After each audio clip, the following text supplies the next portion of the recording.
ভুল সিদ্ধান্ত নিলে ভবিষ্যতে আবারও জুলুম নির্যাতনের আশঙ্কা রয়েছে, তাই ব্যক্তি ও দল বিবেচনা করে ভোট দেওয়ার আহ্বান জানিয়েছেন বিএনপির যুগ্ম মহাসচিব ও নরসিংদী ১ আসনের বিএনপি মনোনীত প্রার্থী খায়রুল কবির খোকন।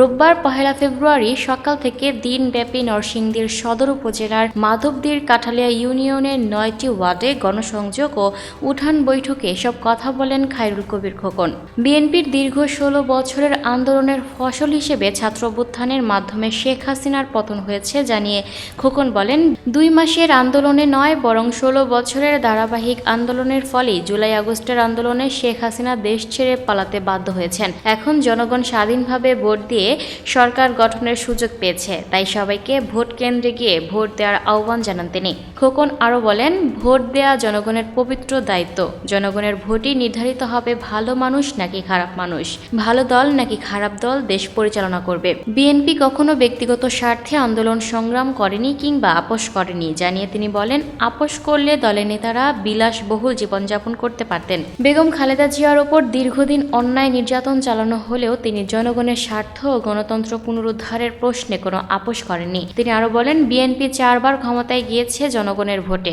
কখনো পেছনের দরজা দিয়ে নয়। জনগণের কাছে জবাবদিহিতার মাধ্যমে দেশ পরিচালনা করেছে বিএনপি। গত ১৭ বছরে বিএনপির ওপর ব্যাপক নিপীড়ন, নির্যাতন, গুম-খুন ও হামলা চালানো হলেও দলটির অস্তিত্ব বিপন্ন করা যায়নি, কারণ বিএনপি জনগণের দল, যার শিকড় অনেক গভীরে। এ সময় নরসিংদী জেলা বিএনপি ও এর অঙ্গ ও সহযোগী সংগঠনের স্থানীয় নেতাকর্মীরা উপস্থিত ছিলেন। Lucky Akter, People Voice Television, Dhaka.